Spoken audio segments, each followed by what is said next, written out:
value of values. And I think it was really very nice because it fits with my struggles. So I'm kind of having a dialogue with fellow students today. As I see, we know that the self as a spirit is unconditionally love, joy, peace.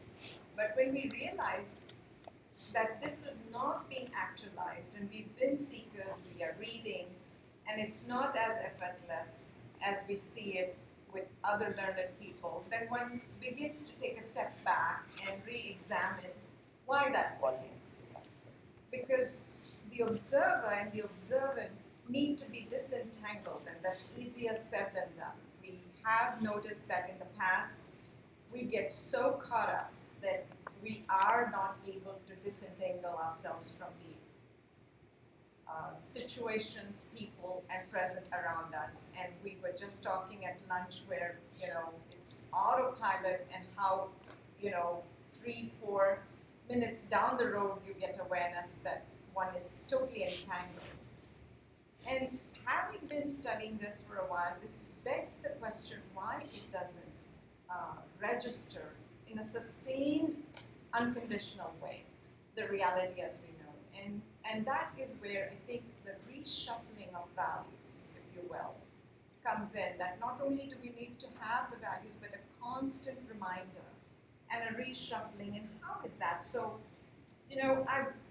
it's becoming clear only in the last 2-3 years that while I've been studying for some time, not a thing that Swami Viditatmanan hears or says benefits me. Not a thing Swami Dayanand says and does benefits me. It benefits them and them alone. They become an inspiration that I can look at them and see a guide, but it is my job and my journey to carry my cross on my back and fix it one at a time and reshuffle day by day and reshuffle. And so there is study, there is reflection, and then there is watching people we love and admire to see where are the values needing realignment. Why am I not so untangled, if I will, as an observer from the observed?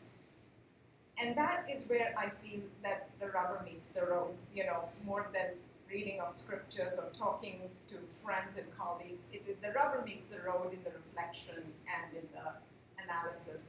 And I've been observing Swamiji for a while. And to the best of my knowledge, I have not found a model more suitable for us because his was not a traditional journey. He's not a Balasannyas. He's been in the mundane world like you and I. He's gone to universities, educated himself, had accolades in the corporate world, had name and recognition, and yet we see that there's an admired understanding that I have of what it takes to be and yet not be. And I'm observing to learn where can I start modeling things that help me. Because I'm in the throes of life and I'm not a monk, and I would love to find a way to find that the observer can remain separate from the observed. And where are the values needing reshuffling? And so I said, let's have this talk, and it would be wonderful because nothing he does, what he does benefits him. I can see as an example, but my job is to work on myself a little at a time, chipping away at every pattern I have, slowly and mindfully, till I can see that I'm in alignment with what is being said, what is being taught, and what is being lived by monks and teachers and elders. So with that, I would love to invite Swami Viditatmanan to share. There were times when we had to go deep into the forest 3 generations ago. I know Dr. Cordova, my Sanskrit scholar, said he used to carry panas, and he even knew the word panas, being a Caucasian from here to study Sanskrit in India back in the 50s. And we have the luxury of them coming to us. And what a compassion, that they've lowered the bar. The bars were set way high for somebody to to stop from that inertia, to pack their bags, and the journey to the forest was like going to the moon. The bar was set really high because your motivation needed to be that. Your motivation needed to be for a long-term, sustained, delayed gratification, inch by inch. And so I am just in utter gratitude that we have monks that have the kindness to come into the cities and come and spare their time and to guide us and reshape our thinking. And with that, I would invite Swamiji to please share what are the values of value and where can we realign ourselves. That's very good. You can see how lovely she is, what clarity she has, and how well she can express herself. Very nice, congratulations.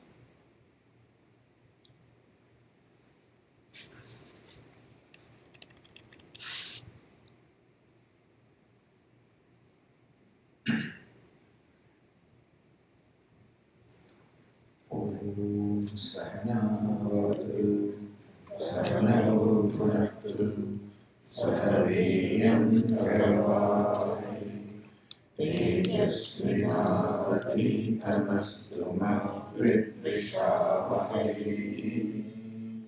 Om Shanti Shanti Shanti.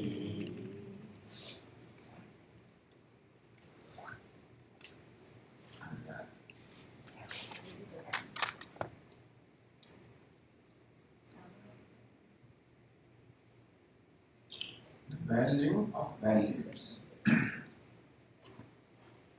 It's a very interesting title, isn't it? The value of values.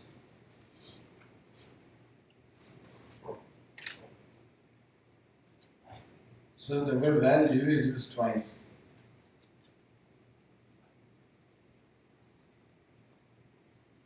The value of values. The second values we know. We know what are the values in our life. The values which are taught to us, and the values that we have inherently brought with us. The basic value in life is do not do unto others what you do not want to be done to you. And try to reach out to others the way you want others to reach out to you. Everybody knows this. We are born with this consciousness. And each of us is very clear about how we expect others to treat us. How we like to be treated by others. Each of us is very clear. And we want others to be kind to us. We want others to be compassionate to us. What we want them to be. What we do not want them to be. We do not want them to hurt us, to insult us, to steal something that belongs to us, to cheat us, to lie to us. We don't want. In this, there is no exception. Every human being is very clear about what he or she expects from others. How he or she should be treated by others. We are all born with this awareness. And this is true of all living beings. No living being wants to be hurt. No living being wants to be killed. There is love for life. Every living being wants to live. They are born with a natural love for life. And we should qualify that statement because we may say, Swami, there are some people who want to die. There are some terminal patients who say, please pull out the support system. We even find some people committing suicide. Looks like that we love life does not seem to be a universal value. So we'll add one qualification. We want to live and live happily. Now in this, we are all in agreement. We want to live and live happily. And I would not want anybody to come in my way of my pursuit of life and happiness. I want my freedom to pursue happiness. I want freedom to live my life. We are all very clear about it. We are all in agreement. The second part of awareness is very important also. And I know that just as I expect others to treat me in a certain way, that others also expect me to treat them in a similar way. This is where the catch comes. Just as I do not want to be hurt by others, others also do not want to be hurt by me. Just as I want others to be kind to me, I know that others also expect me to be kind to them. This is where all problems come. And awareness that others expect from me what I expect from them. And that is what sets the norm of how we should relate to each other. The norm of how we relate to the world is basically determined by this awareness on our part. So ideally, this is how I would like to live. We have these inherent values in us that I want others to be kind to me and others want me to be kind to them. That means that kindness is valuable to me. I want others to be honest to me, and I know others want me to be honest to them. That means honesty is valuable to me. This is true for every human being.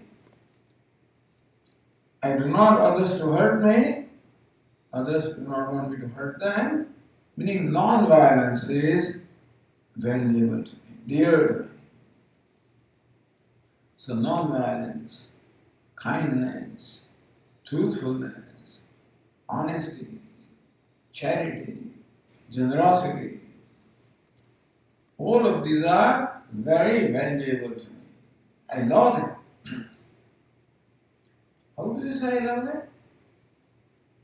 Because whenever I have freedom, whenever my mind is free from any pressure, any internal pressure, then I always follow these values.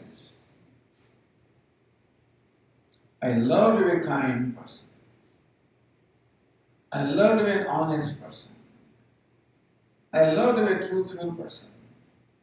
That's what I love. So I have a love for myself. For which self? They say that we always love ourselves.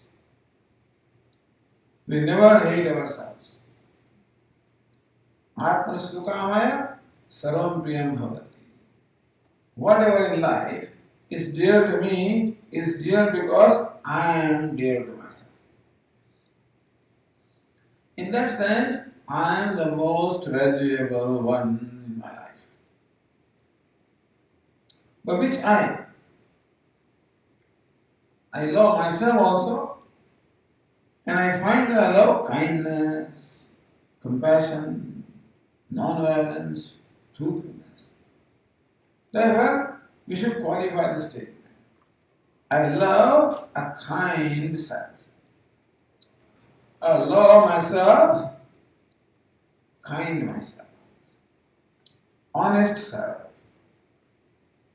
I love myself when I am kind. I love myself when I am honest.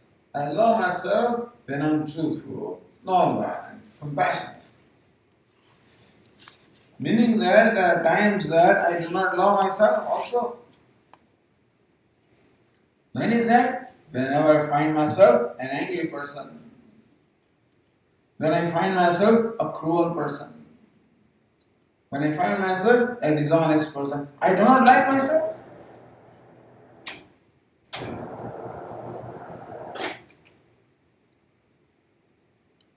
So on one hand, I love myself. On the other hand, there is some self that I do not love. And therefore, how do we like to be? We like to be a kind, compassionate, good, honest, non-violent, loving person. That's what we love to be. And whenever I see myself a loving, kind person, I'm happy with myself. Is it not so? On the other hand, when I see myself cruel, violent, dishonest, cheating, non-truthful, then I do not like myself. You should know that. So really speaking, I am the most valuable entity in my life. But when I'm kind, compassionate, loving, then that kind, compassionate, loving I is the most valuable thing to me. That's what I always love and always love to want to be. That is my idea. If a Swami or an elder person, whoever becomes my idea, suppose, it is if I find them kind or loving person. Nobody can become my ideal if he is a cruel person. A dishonest person, a cruel person cannot become my ideal. In my life, it may be necessary that I have to live with them. I have to work with them. I have to accommodate them because I don't have choice. It may be my boss, my spouse, my client, somebody who is who is important to me. I live with them even if they are not kind, etc. But not willingly. They cannot be my ideal. I would never want to be like that. So understand that you do not have to look out at somebody else as to how to become. I want to be a kind, loving, compassionate person. I love that. And that is what we call a liberated soul. That's all that is necessary in life. Who is a liberated soul? Or, in the present terminology, who is a successful person? Bhagavad Gita describes a liberated soul, a successful person is what? Adveshta sarvabhutana maitraha karuna evacha nirmamo nirahankaraha samadukha sukakshami santushta satatam yogi. Adveshta sarvabhutana, one who never hates anybody. Sarvabhutanam, who does not hate anybody. Does anybody also include those who hate him? And he doesn't hate anybody means what? In the world there are all kinds of people. There are people who will love me. There are likely people who hate me. He does not hate anybody. Even those who hate him. Imagine, now that's a big deal. It's easy for us to love somebody who loves us, but then to be able to love somebody or be kind to somebody who hates us, that requires some inner growth, some inner development. Maitra, one is friendly to all. Karuna, one is compassionate to all. That is a liberated soul. That is a perfect person. That is the real successful person. If you know what true success is, then we will seek to mold ourselves according to that successful person. In our heart, we love that person. And wherever we find a reflection of that person in somebody, he becomes my role model. Because what I love is a kind, loving, compassionate self. And sometimes we like some people. You know why we like? Because in their presence, we find ourselves kind and compassionate.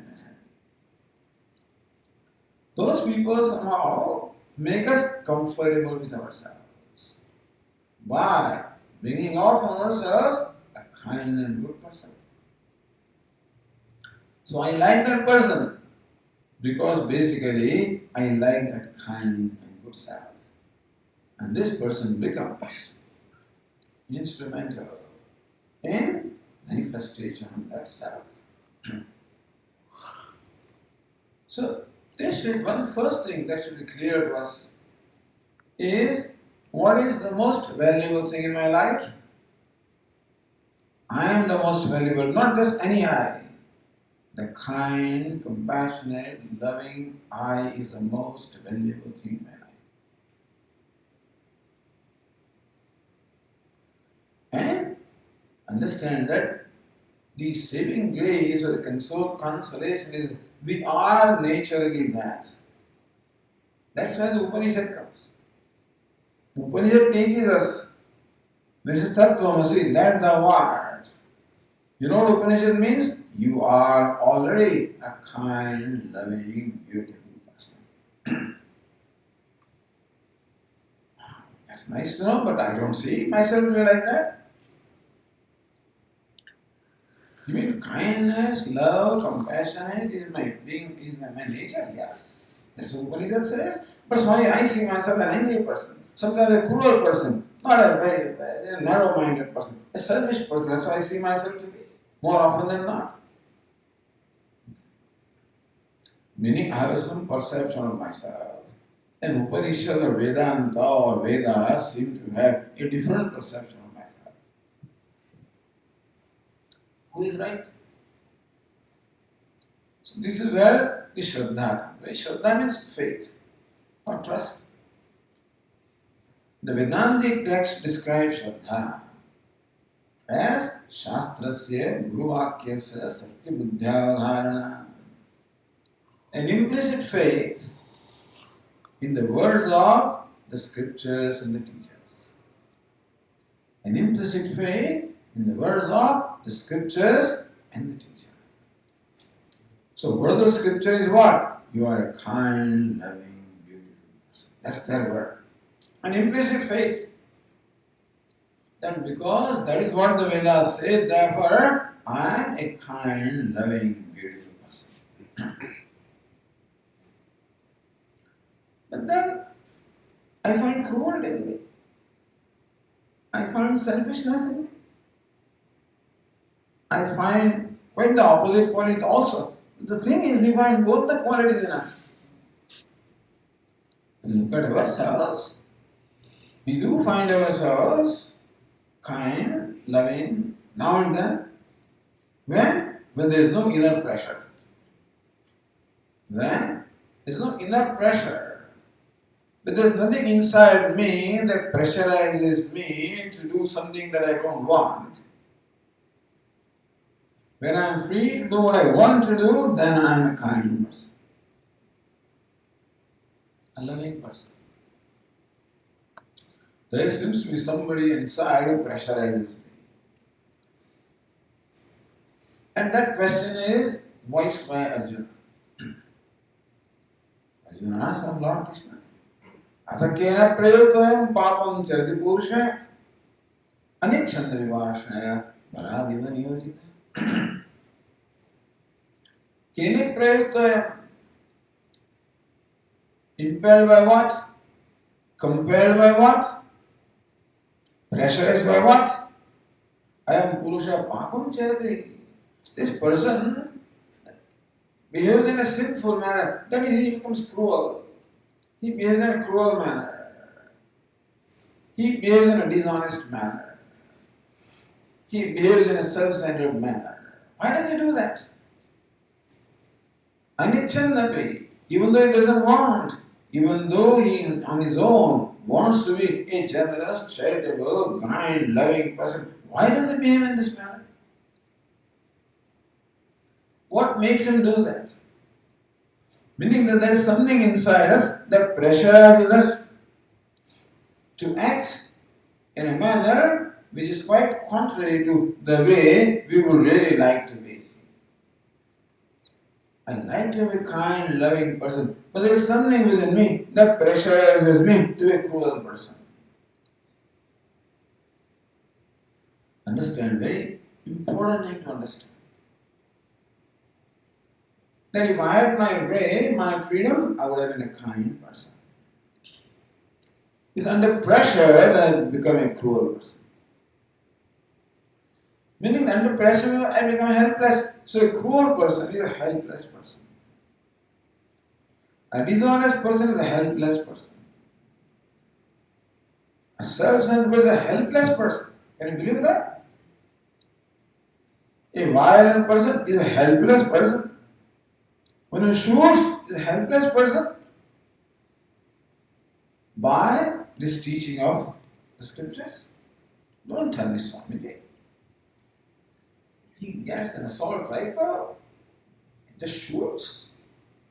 How do those fellows are helpless? He is not helpless. But well, how do you determine whether a person is helpless or not? Maybe nobody is pressurizing from outside, but there is something that pressurizes from inside. Lord Krishna says, Kamesha, Krodesha, Rajoguna Samudra, Mahashano, Mahapapma, Vidyenam Havairana. Then there is lust, anger, greed, and a whole host of things like jealousy, resentment, hatred, all of these are included. All of these are included in Krodha or anger. Kamesha, Krodesha. Kama means lust. Krodha means anger. We should also lower means greed. Yeah, these are the things that really pressurize a person to act in a manner that is quite contrary to what his values are, what he wants to be. Mahashano Mahapatma. And also one characteristic of this kama, lust, anger, greed is that Maha-ashanaha.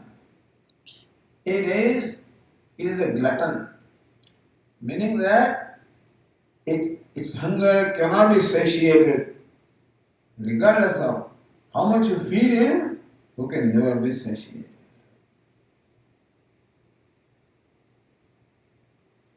So, on the Lord Krishna gives an example of fire. Like fire, like pouring butter in fire. How the fire becomes more and more demanding? So fire is called analam, analaha. An plus alam. Alam is enough. Analam never says enough. Fire never says enough. Regardless of how much fuel you give to fire, never says that it wants more and more. Similarly, Mahasano, this kama, krodha, lobha is a glutton, meaning that whose hunger can never be satiated. More you try to satisfy your lust, you try to satisfy your anger, satisfy your greed, stronger they become, more demanding they become, and more helpless you become. That's the inner pressure which makes us helpless. Mahapatma, Lord Krishna says the greatest sinner, meaning that all the sinful behavior you see anywhere in the world will be traced to this. People say, Swami, look at what's going on in the world. Look at the violence, look at this. All of them can be traced to Kama, Krodha and Lobha. All this rape and assault and abuse, karma, lust. All violence, killing, murder, wars, krodha, anger. All corruption, dishonesty, cheating, lobha, greed. Mahashano, mahapapma. And a greedy person can never be satisfied. There are scams in India where a person, misappropriate 4,000 crore rupees and 8,000. What do they do with this money? I don't know. They want more and more and more. More you get, more you want. I talk about India, it's around the world. People were corrupt and the people were plenty. You can understand this little policeman asking 50 rupees from you. You can understand. Then the fellow has hardly anything with him. He asks for 50 rupees. Somebody will ask for 50,000 rupees. Swamiji, what do you want? You want this permission from us? Yeah. So, all the evil in the universe is from this three: kama, krodha, and lobha. For evil, Swamiji, why is there evil in this universe? The whole world is evil? No. The one saving grace is this kama, krodha, lobha is not our nature. They are intruders. The intruder, who is an intruder? Who forces himself into our house. When we are not watchful, when you left your door open, when you did not lock, when you are not watchful, or sometimes when you did not really recognize a person as to who he is, he looks like a very gentleman, he turns out of a robe, when ultimately you allow him to then he turns out of that. So similarly, because we are not watchful, because we were not discriminating, therefore this kama, krodha, lobha, all of them entered and have found a place, and now they seem to rule the place. And my true nature of kindness, compassion, goodness, all of this is what? It seems to be driven away, or it is buried underneath, and these fellows are ruling my heart.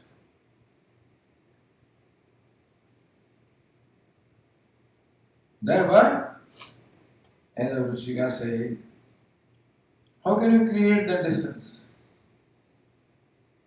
between the subject, object and subject,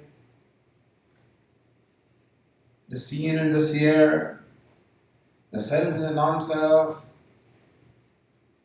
As long as kama, krodha, lobha or anything like that is there, they will not allow me to create any distance. It is because of that I get identified. Either because of identification they are there, and they are there, identification becomes more and more confounded. So to create the distance which you love, and if you are not a Vedantic group, you won't be a happy person. You don't want it. I don't want much in my life. I just want to be happy. It's like, who is a happy person? A kind, compassionate, loving person is a happy person. I did not say a wealthy person is happy, name, and one is famous, powerful. You know what they call? The wealthy, the famous, the powerful. It's nice to be that, no doubt about that. But there is no connection with happiness. Happiness is purely a state of mind. It is a subjective situation, a subjective condition. And when am I happy? When I am kind, compassionate, loving, good person. This should become clear. That's not clear to anybody, unfortunately. If you think that when you are wealthy, powerful, what is it, then you are happy. Famous, yeah. Wealthy, famous and powerful, then you are happy. We bless that to be. But no, that's not the right definition, not right understanding. What creates all the problems in life is wrong understanding about the basics of the life. The wrong notion of what success is, wrong notion of what happiness is. We attribute happiness or success to the things which have no connection with happiness and success. And that's the most unfortunate.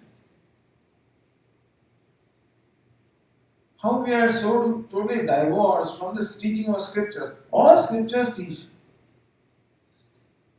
that happiness is in kindness, love and compassion. Nobody teaches otherwise. And how come we have, so intelligent we are, and everything is smart today. Your computer is smart, your telephone is smart, your motor car, everything is smart. And we are smart. Such a smart person has a wrong GPS. Our GPS is wrong destination. What should be the right destination? Kindness, compassion, honesty. What's this destination now? What is it? The wealth, fame, power. That's the destination. All right, there's nothing wrong in that destination. Nothing wrong is granted, have it. But what happens is, when these fellows, the wealth, fame, power, more you get, more you want. That's the problem with that. Na vittena tarpaniyo manusya. Very ancient statement from Upanishad. Where a young seeker says to a senior teacher who is offering him all kinds of temptations, so keep them all with you. In Nachiketa, you are asking for self-knowledge. No, don't ask for self-knowledge. Okay, take all this wealth and all this pleasure. Keep them with you. Na vittena tarpaniyo manusya. A human being can never be satiated by wealth and fame and power. That wisdom is contained there. How have we lost that wisdom? I don't know. And how we are taught the wrong things in all your leadership workshops, management workshops, and whatever kind of workshops are going on. You find all formulas. Achieve. Wherever I go, I see this kind of formula. Nothing wrong in achieving. But not achieving for the sake of achieving. Nothing wrong with wealth, fame, and power, not for their own sake. But the problem is that in the beginning I control them, then they control me. Our son used to give an example that this woman has a dog. Every morning she takes the dog out for a walk. At 5:30 in the morning, the dog is not woken up. So she is pulling, the dog is doing all these things, and it's trying to wake up. Just to pull. It doesn't want to walk.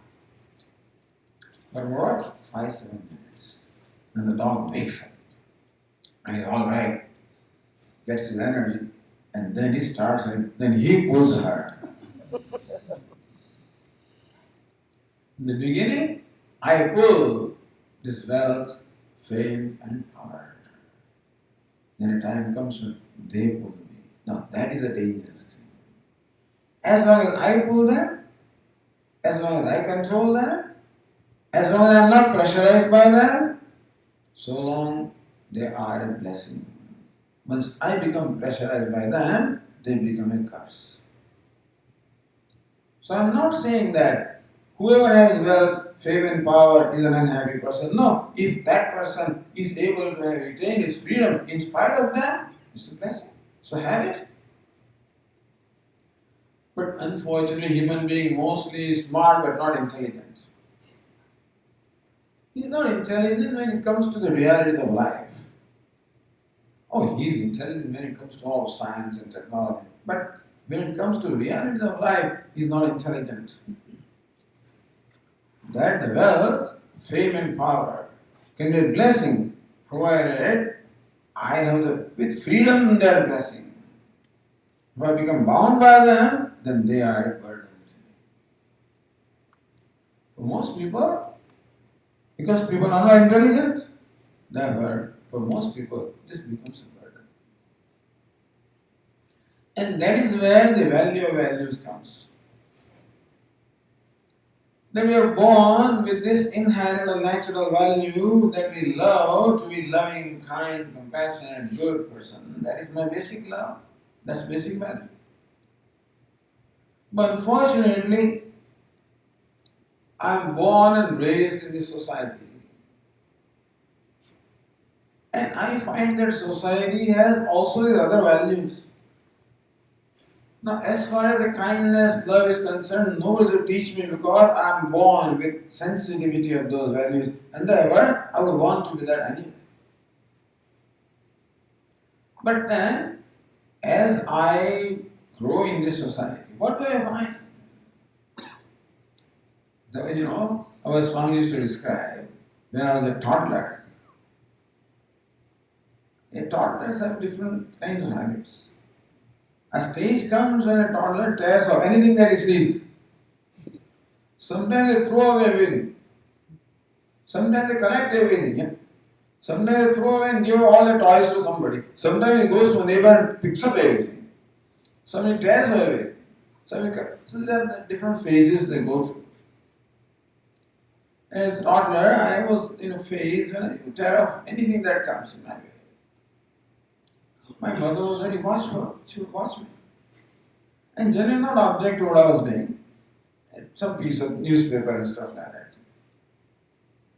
Once, a green piece of paper came in my hand. And I was about to tear that. And she said, "No! Don't tear that." I did not understand why. Why didn't she want me to tear this? She snatched it away from my hand. But sometime my mother went to a store for some shopping and I just, went with her. Although usually she doesn't want to take me with her because every time you come with me you want this and that. I don't want you. So, Mama, I will not ask for anything, please take me with you. So it's a small store, mother goes inside and I'm out here at the cash counter. The cashier is standing, and there are huge jars. What candies? I promised my mother I will not ask for anything. As that man was standing at the counter, "Please give me a candy." He doesn't respond. "May I have a candy?" No. Got upset. This man has so many candies, does not give me a candy.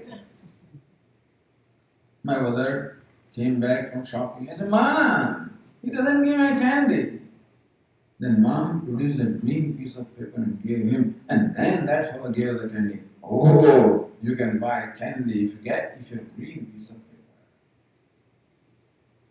So since candy is important to me, toys are important to me, and as I grow older and older, different things keep becoming important to me, and all those things always require a green piece of paper. That's how the greenback became important to me. And my father was a bank manager. I observed that every Deepavali, many people would come and bring all gifts for him, boxes of sweets. And then, because my father was a manager, and so whenever mother needed any help, she would call and somebody would come from the bank and help her doing all kinds of work. I realized my father is an important person. He enjoys a bank manager. He has some power. If you have power, you can get all these things done. So wealth, power, fame. Because when you read newspaper, whose pictures come on the front page? The famous people.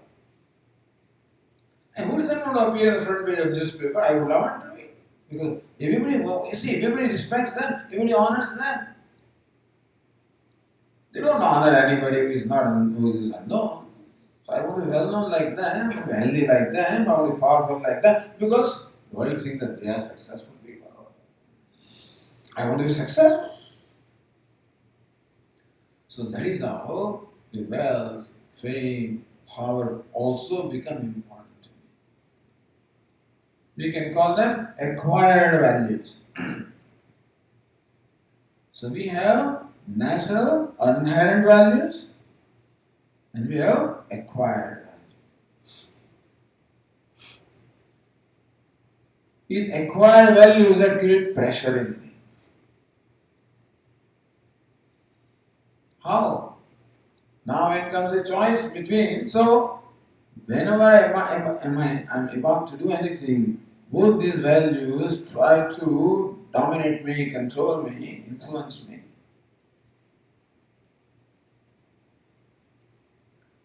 And last year I told you the story, he reminded me how I told the story. Story of my passing through the customs. There, the customs officer asks me if I have some beautiful gurus to declare, and now there are two fellows within me. One fellow, my natural value, being honest, which is what I like to be. That wise tells me, Swamiji, declare what you have. Then there's an acquired value for what? Money. Which is what?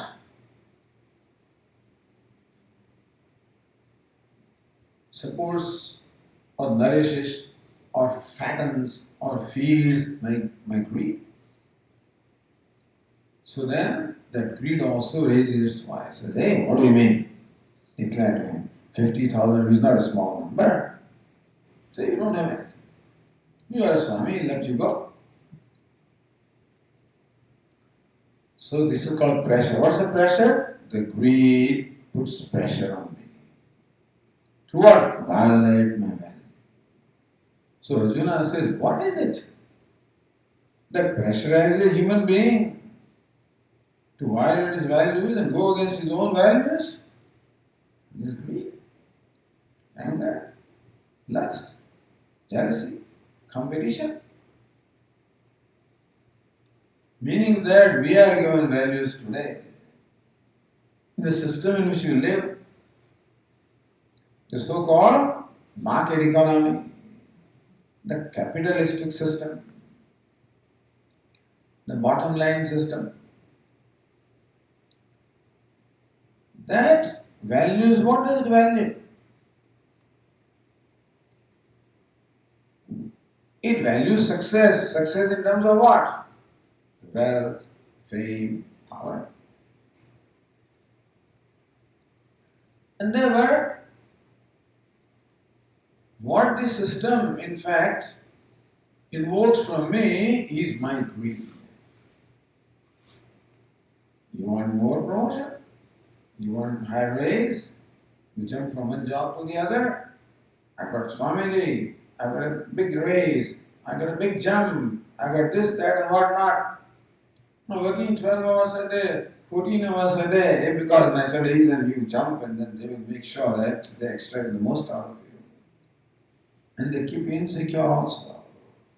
If you don't meet this deadline, if you don't meet this, if you don't meet that, you are disposed of. And there are always stresses and pressures. Because that wealth, fame, and power is important to me. And unfortunately, since I don't have the right education of what I am seeking in my life, not realizing that the real success is, real happiness is, or what I am really seeking is being a kind, compassionate, beautiful, good person. I have concluded that I want to be a wealthy, famous, powerful person. And that I can be provided, I'm greedy, I'm competitive, I'm angry, I'm dishonest.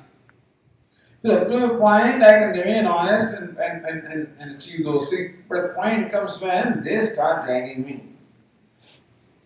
Up to a point, I control the fame, etc. No problem. A point comes when the wealth, fame and power, they start controlling me, like the dog pulling the owner, that is when compromise of value. That is when my true values lose in the battle. There is a battle inside between what we call the gods and demons.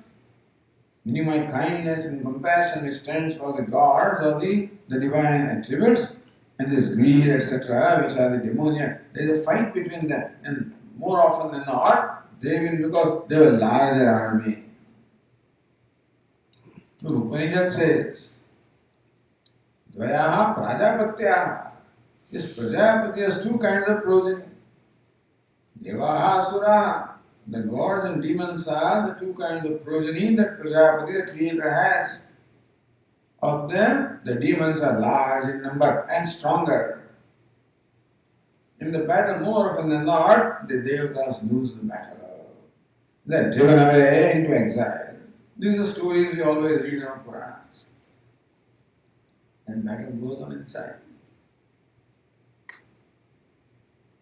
So this is where the value of values comes.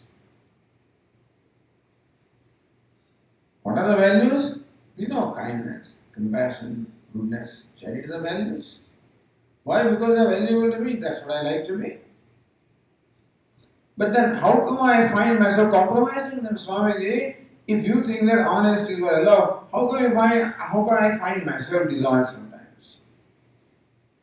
If kindness is my value, how come I find myself cruel, angry sometimes, or greedy? Why do I find myself be so?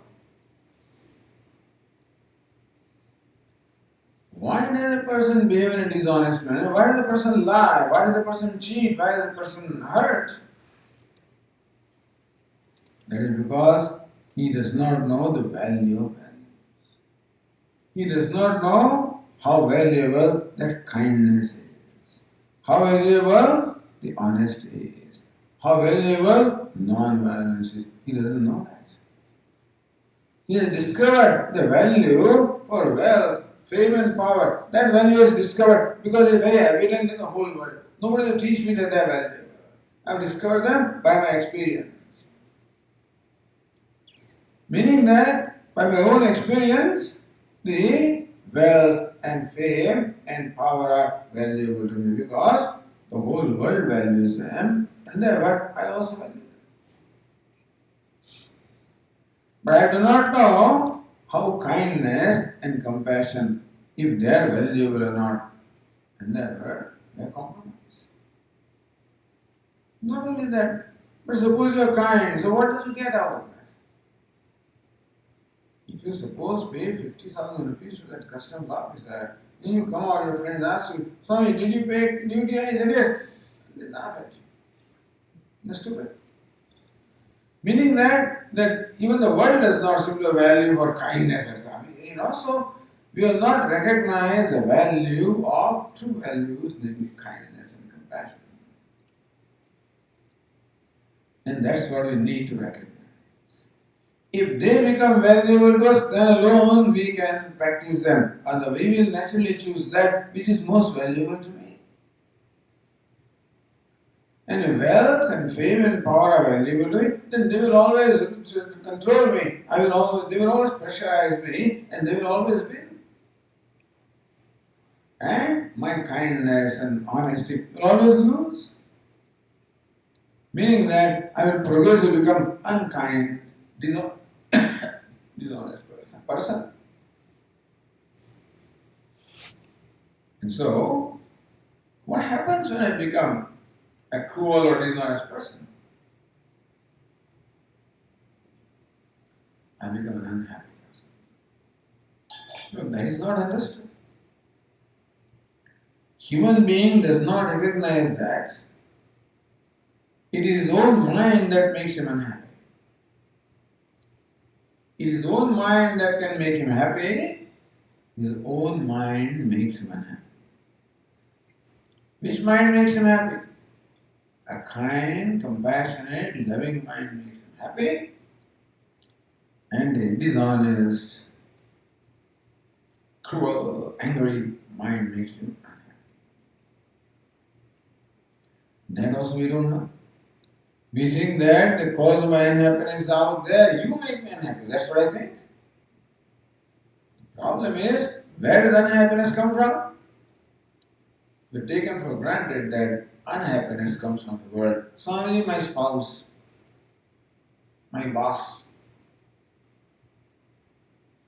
my mother, my neighbor. So what Swami asks when somebody, hey, you look sad this morning, what's the problem?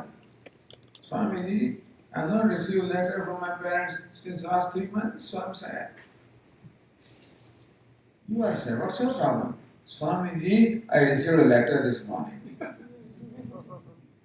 You seem to be sad, what's the problem? Swamiji, I don't get married. I'm not able to get married. What about you? I am married. What's your problem? I don't have children. What's your problem? I have children. Meaning that the cause of my sadness or unhappiness lies outside. This is my conclusion. And therefore my effort is all the time to rearrange them, change them, correct them, manipulate them. All the time I manipulate the world. That's what I do. I use all my cleverness, my smartness, my power, whatever is at my, whatever abilities I have at my disposal, I use to manipulate so that they become favorable to me. You have concluded that happiness comes from there or unhappiness also comes from. Wrong conclusion. Wrong GPS. What's the right GPS? It is my mind that makes me happy, my mind makes me unhappy.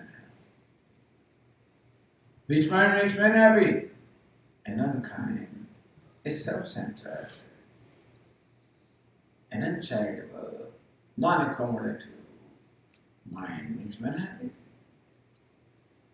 And a kind, charitable mind makes me happy.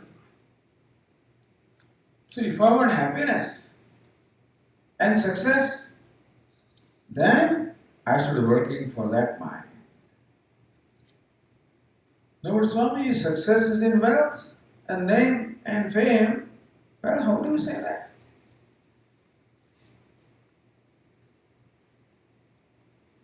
So, now we have to again ask the question, what does it mean to be successful?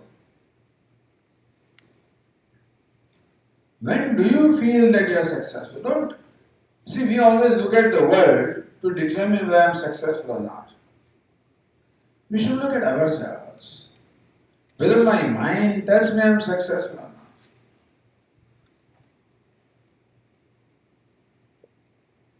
So, when do I feel successful? Let us give a simple answer. When my desire is satisfied. Then I am successful. When I am honored, I am successful. When I am respected, I am successful. Alright, I am honored, I am respected, I have my way.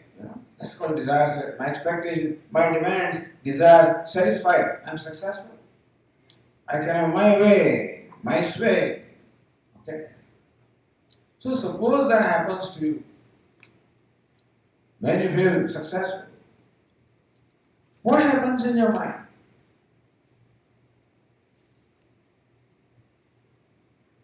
At that time, you feel that you are something.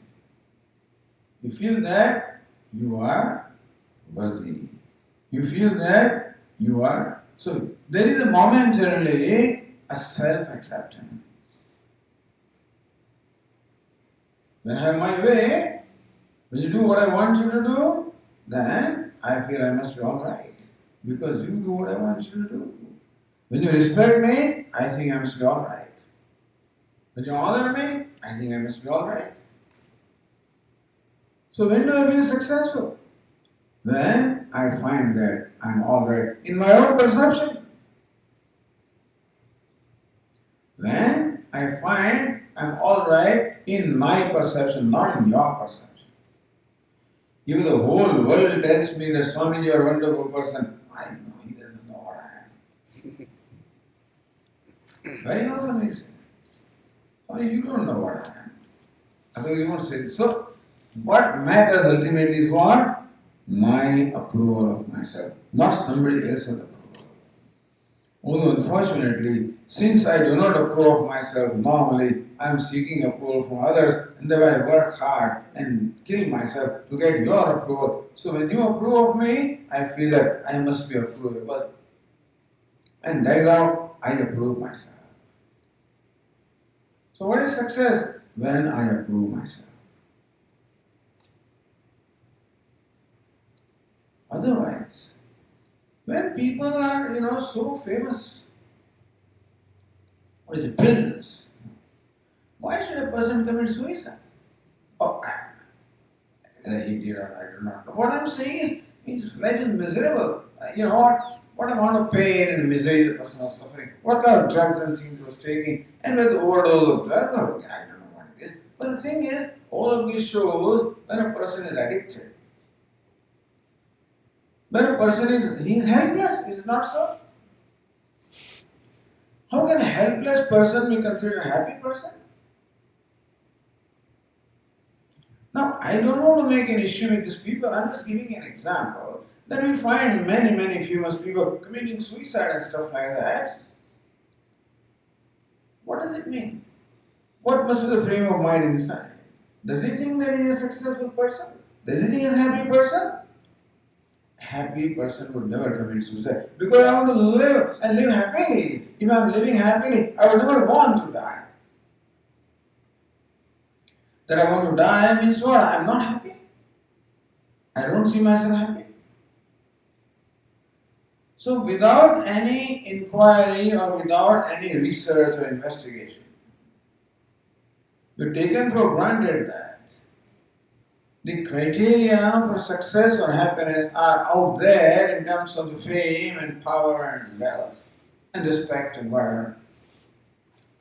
But the success or happiness is an inner criterion. What is it? When I accept myself, when I approve of myself, when I'm happy with myself.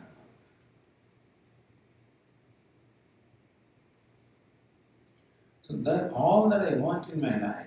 If you say that what I want in my life is success or happiness, it amounts to the simple thing. All I want is I just want to be happy with myself. That's all I want. Nothing else. When can I be happy with myself? Simple. When I'm kind, compassionate, loving. When am I unhappy with myself? Cruel, cheating, dishonest. Meaning a kind, compassionate, loving mind makes me happy, and a cruel, self-centered, dishonest mind makes me unhappy. Not somebody else, my own mind makes me happy, my own mind makes me unhappy. This should become very clear. That's a GPS that Vedanta provides. We already have that destination, not that we have to create that, we are born with the destination of being happy. We are born with the destination of accepting ourselves. We are born with the destination of being kind and compassionate. But something has happened here. Some wrong programming has happened. Sometimes GPS wrong programming takes you someplace else. So, some wrong programming. What's the wrong programming? That happiness and success lies in wealth and fame and power and X, Y, and Z. I'm taken for a ride. And not a pleasant ride. It's not a happy go lucky. What is it? Merry go round. Some you say sorrow go round.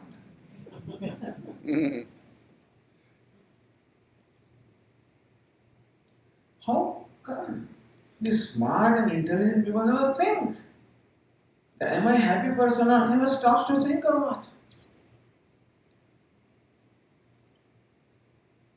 So thus, if happiness is valuable to me, if success is valuable to me, then a kind, compassionate I or a kind, compassionate mind becomes valuable to me. Then those values become valuable to me.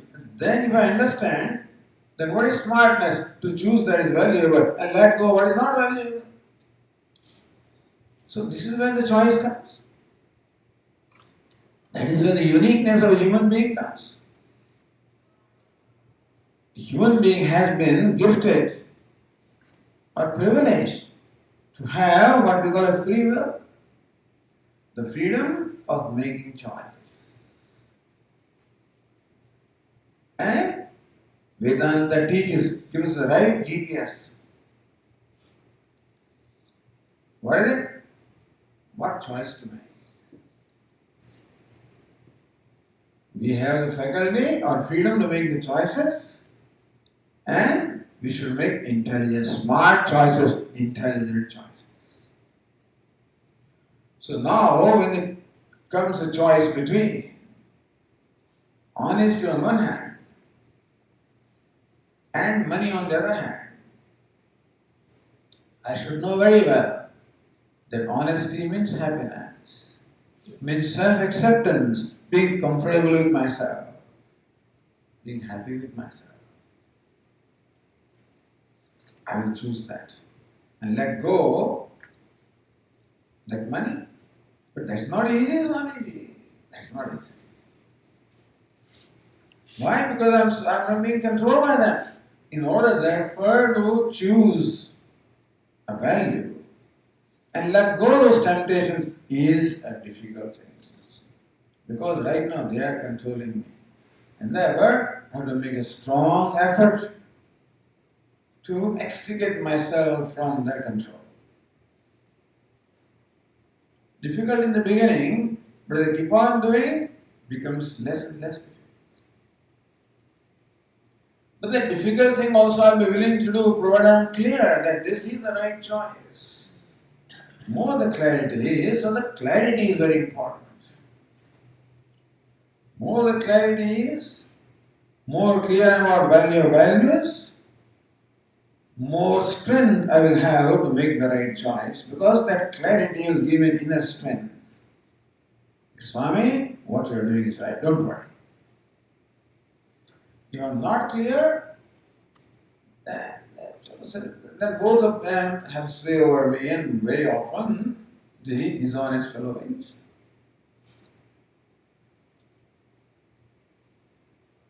Thus, value of values.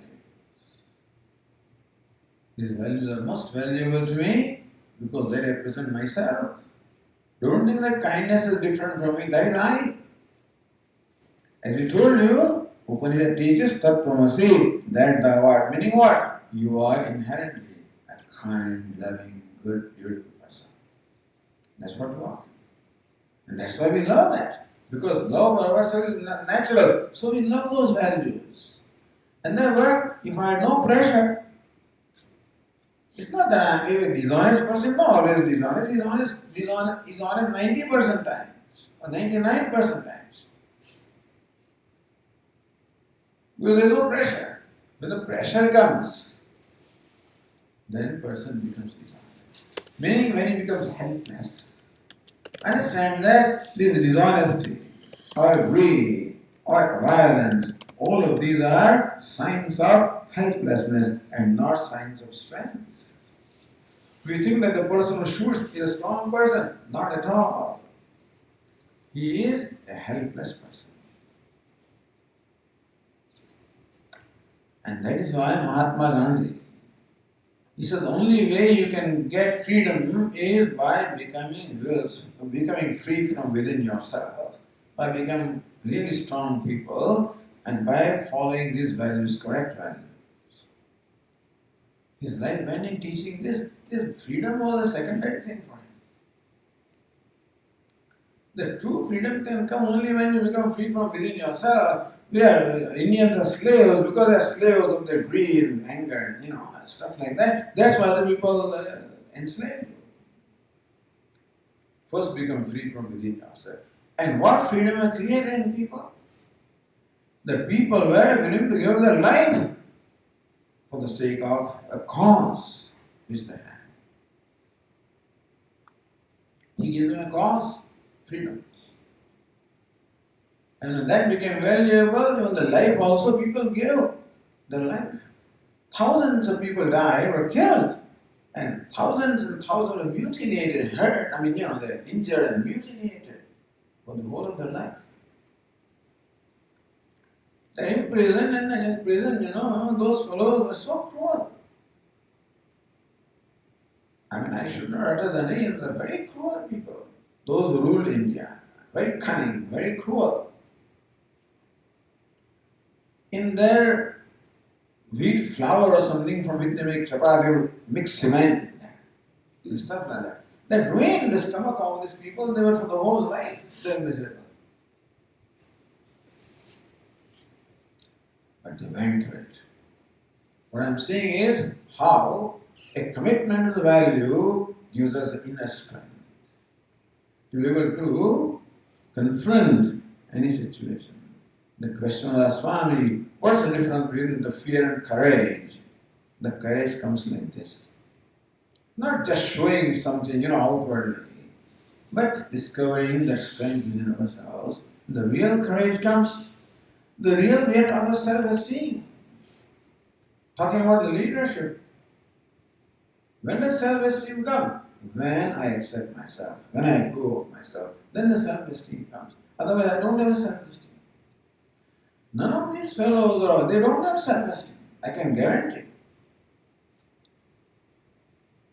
Who has self-esteem? Who thinks, then I think that I am a worthy person? When do I think I have self-worth? When I am an honest person, then only I have self-worth. I cannot have self-worth when I am a dishonest person. Not possible.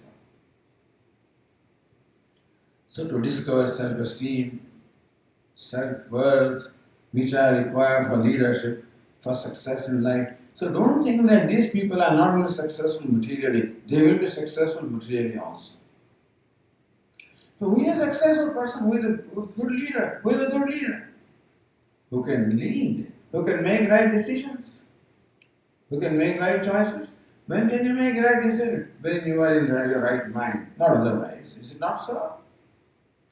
When my mind is controlled by jealousy or greed, etc., I cannot be in my right mind. I cannot make right decisions. Even to make right decisions, my mind must be in the right place. Meaning that a kind or compassionate person is more likely to be making right decisions than a jealous person. If my decisions are influenced by jealousy, by resentment, by revenge, that he did better than me, I will do better than him, by competition, by jealousy, in all likelihood, those decisions are not going to be right. Therefore, for making right decisions, for setting an example, Lord Krishna says that a leader should set an example. Not simply teach, not only preach, but then he should in fact set an example for those who are following him. Yadidacharati shrestha tattadeve tarojana sayat pramanam kurude lokastadhanvartate. Lord Krishna says that whatever a leader does, automatically his followers, they imitate him. Because followers don't have their own brain and they imitate what the leader does. Meaning that a leader should set an example by his own behavior.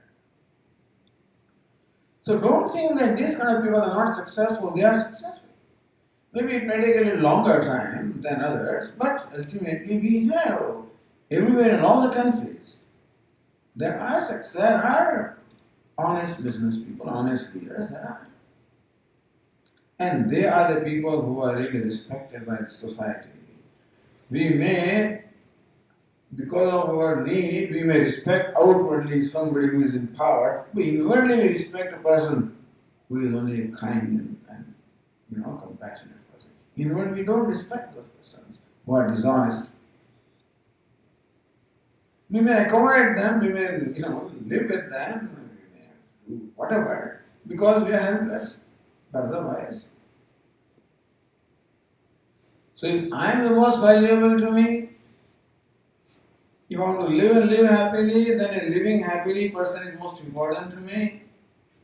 The only way I can be happy is when I am kind and compassionate and good person. Then those values are most important to me. and more clear I am. That is where some deliberation is required. That's why we have to spend time. Things don't come just like that. Because I spend a lot of time in discovering value for wealth and fame and power. A long time has gone in creating values for those things. And therefore, a time will be required to create values for this also, for kindness also. Therefore, we require time, we require dedication, we require clarity. As they start becoming important to us, we'll be able to practice them. Otherwise, we are helpless, like Duryodhana. Duryodhana was a very powerful person. And still he says to somebody, say, you are a learned person. How come you are behaving like this? Janami dharma, nachame pravritti. I know what dharma is. I know what righteousness is, but I cannot get around to do that. I am not able to do that. Janami dharma, nachame nivritti. I know what dharma is. I know what unrighteousness is, but I cannot give it up. How come? Kenapi devena yudhishthitena yatha niyutosmi yatha karami. Someone sitting inside me, he controls me. The way he controls me, I find myself connecting myself. Now, what kind of an emperor, what kind of a king he is? A helpless fellow. So don't think that just because he's powerful and assertive and cheating and manipulating, that he is a happy or successful person. He is a helpless person. Meaning that when we find this violence and dishonesty, they may be apparently powerful people, but they are helpless people. There is no self-acceptance, no self-esteem, no self-worth, and they were not happy or successful.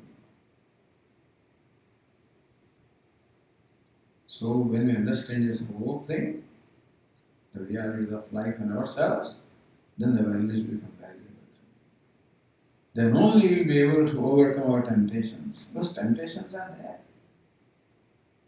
I love rasgulla. I love gulab jamun.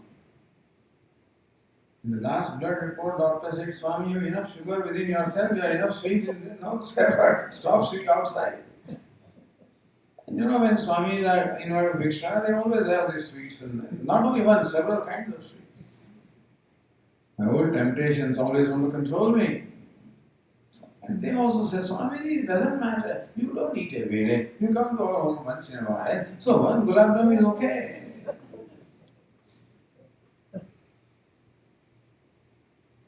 So the conflict, the battle starts. Between what is right, you have a words of Swami's words, what is right and what I like. Choice between what is right and what I like. If what I like is not what is right, I should have the strength to be able to let go of what I like and do what is right. That's how the values will become valuable. You know why? Because when we find that we follow a value, we find ourselves happy. Even though it may be painful to let go of that temptation, and then I'm painful that everybody is eating gulab jamun, I am not eating. But when I can exercise the self-control, I feel happy about myself. Just what I did is right. So doing what is right, but overcoming temptation of what I like. What I like is temptation. When you can overcome that temptation of what I like and show the determination and courage to do what is right, always requires courage to do what is right. I feel proud of myself, happy with myself, worthy of myself. That's how I discover self-worth. That's how I discover happiness and success within myself. So they are the means of happiness and success in life, the values. Oh. Some question answer? Okay. Have some any raised questions before we conclude this?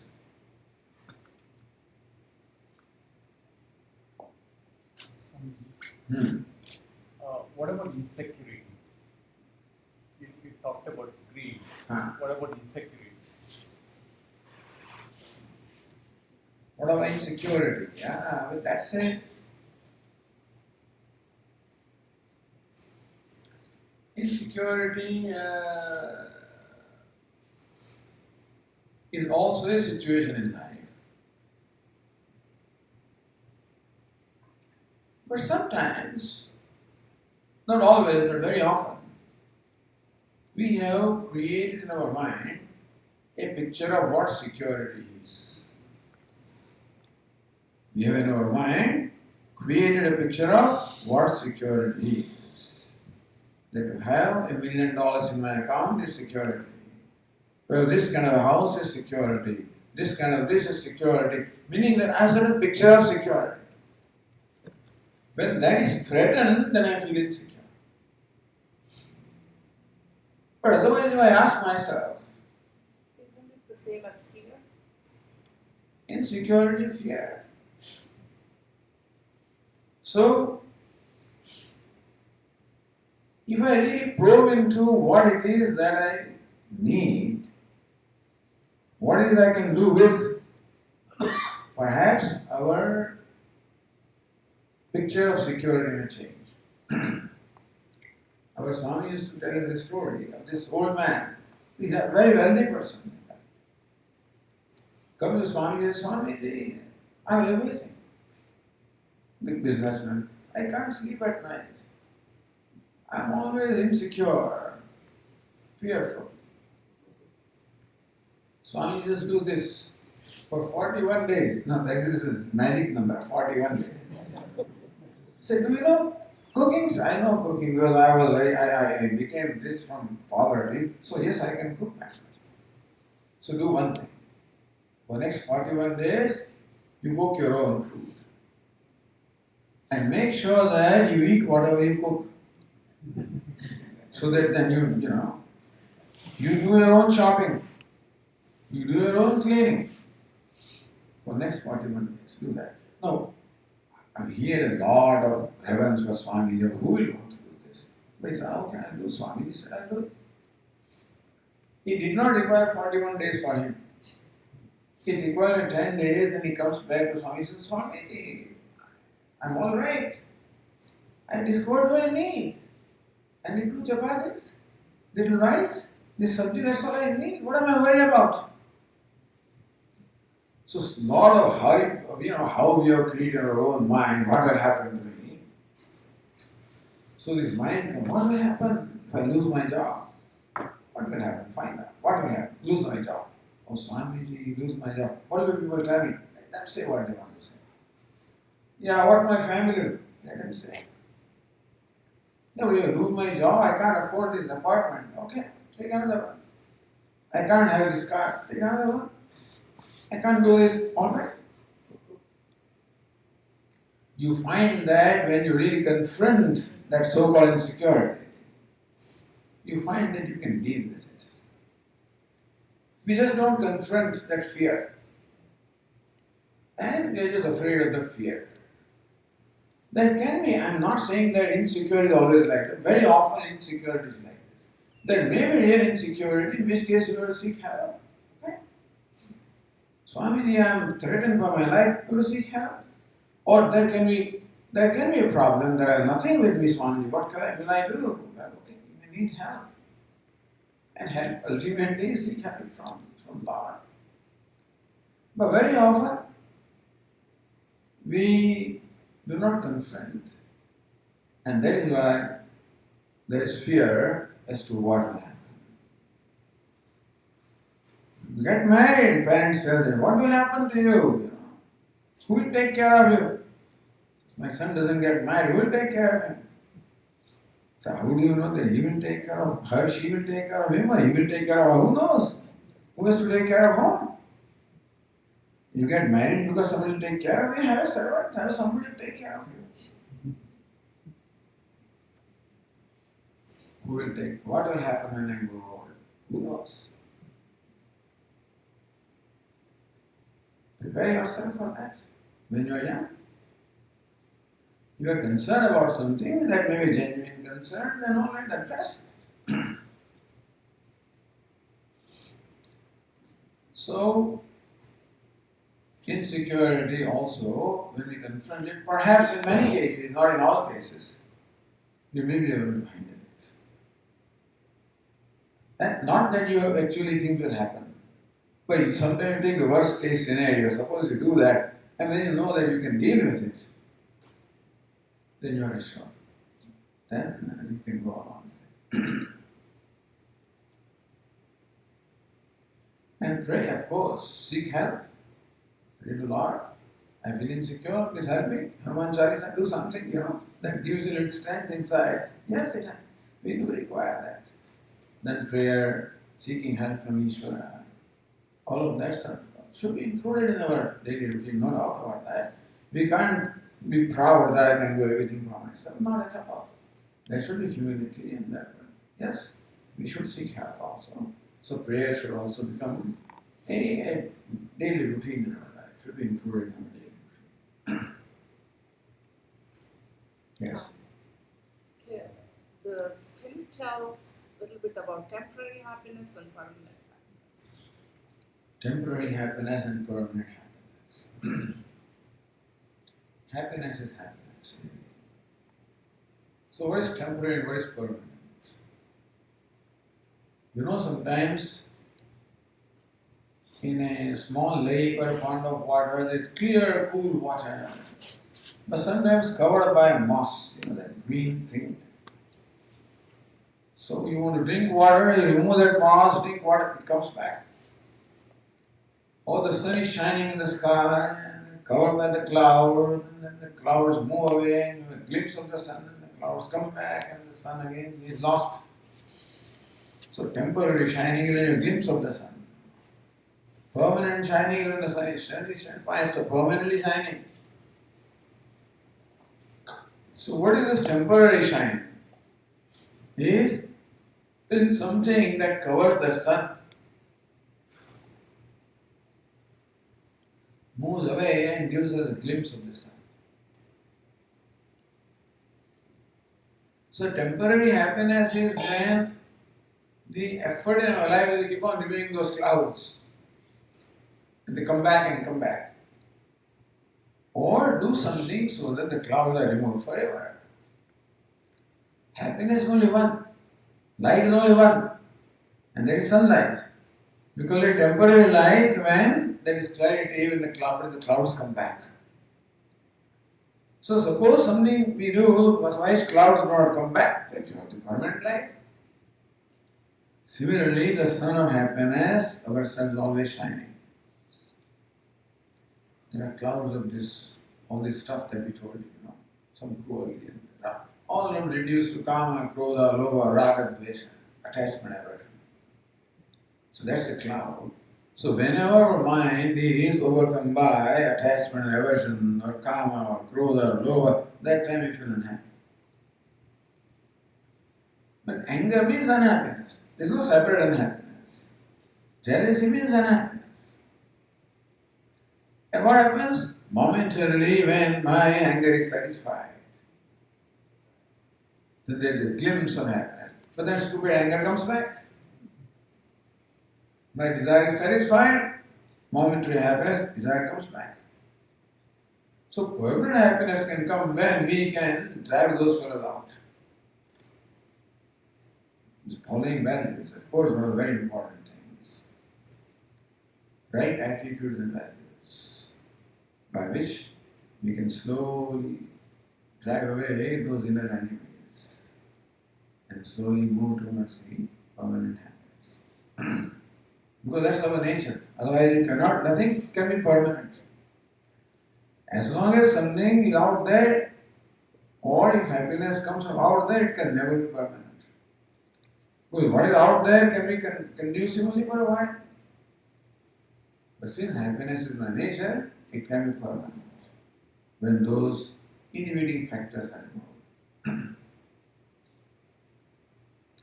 And one good thing is, you don't have to wait for that permanent happiness. A little bit of cloud is gone, some more clarity comes. Little cloud goes, more clarity comes. Meaning that you follow one value and you feel happy, and then your self-worth happy. Again, show the courage to do the right, happy. So as we keep on showing that courage, we discover that self-worth from ourselves, happiness, then we are more encouraged also. So here the result is immediate, the reward is immediate. Because I am immediate, that's right. Yes.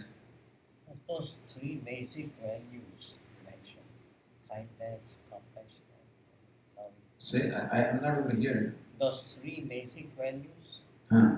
you mentioned to be happy, do they conflict with each other?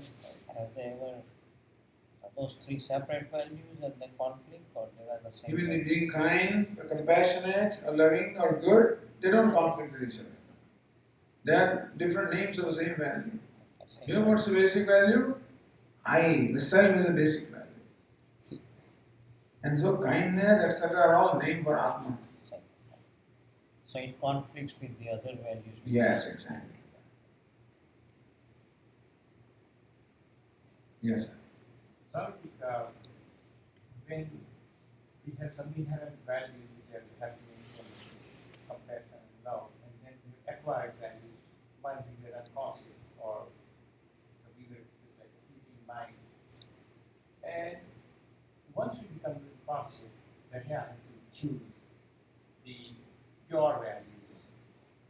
Now, the acquired values will have a pressure, definitely, and then there is a battle going in the same mind of two different, like a prosecutor and a defender who have a battle.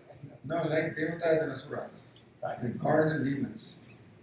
So how do we, like once we become conscious when we are making choices, how do we neutralize those acquired values? You see, we have to also pay attention, confront them. I have been giving a great value to wealth or fame or power. So why are they valuable to me? Why do I think they are valuable to me? What do they give me? I find that they give me happiness. Then the next question is, do they give me happiness? Meaning that when I become a millionaire, I feel happy. When I'm respected, I feel happy. Is it that thing that gives me happiness? Or it only creates an appearance of giving me happiness, whereas happiness always comes from myself. Nothing outside of me gives me happiness, always my own self that gives me happiness. That fellow outside only creates a show of giving me happiness. Like this, many years ago, I was returning from Bombay to Ahmedabad. In this season of mangoes, Bombay is most well known for its wonderful mangoes. So when you go to Bombay, you buy some mangoes, two big, baskets of mangoes. I was traveling in train, so the ticket said, you can't put this here, you put it in the brake one. Okay, so those were, I went to the office and registered them and put them in brake one, got some receipts and stuff like that. Came back to my compartment and we were traveling. It came the lunch time, and then as it is in India, everybody takes out their own lunch boxes and then you talk to each other and share with each other and enjoy. So while we were having our lunch and enjoying it, the ticket checker happened to come along. Checking the ticket. We invited him. I said, come and join us. So we also shared some things that we had, some sweets and goodies, and he was very happy. This was about 12:30, 1 o'clock. About 4 o'clock in the afternoon, he comes back with mangoes. So he thought that this fellow's, gave me lunch and, made me happy. I should return the favor. So he brought the mangoes and give us each a mango. See, when anything comes free, it becomes more delicious. So this mango was very delicious to me because it came free. We enjoyed the mango, all of us. He was very generous in giving mango to everybody.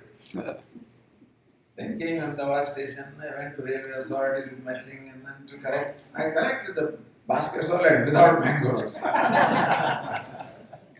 Because this railway fellow, we naturally, he has access. Everything belongs to them, until it comes in our hand. Meaning that when I was enjoying that mango, thinking that he gives, it was my own mango I was enjoying. Similarly, whenever we think that the things in the world give us happiness, it's my own happiness I'm enjoying. They just create an appearance. So really when we analyze, is it really anything that makes me happy? We'll find out now. If something makes me happy really, it should make me happy all the time, or every time. It's not so. What makes me happy now may make me unhappy later also, which means that happiness is not the inherent nature of anything. And so whenever I experience happiness, it's all my own happiness. What I'm experiencing myself. It's just an illusion. It's an illusion. That's what I said. It makes a show. Can you correlate the happiness to peace? Happiness, peace, same thing. Yeah. Says Lord Krishna, Ashantasya Dukkha Sudham. How can a person who is restless or not at peace enjoy happiness? So there he equates Shanti and Sukham also.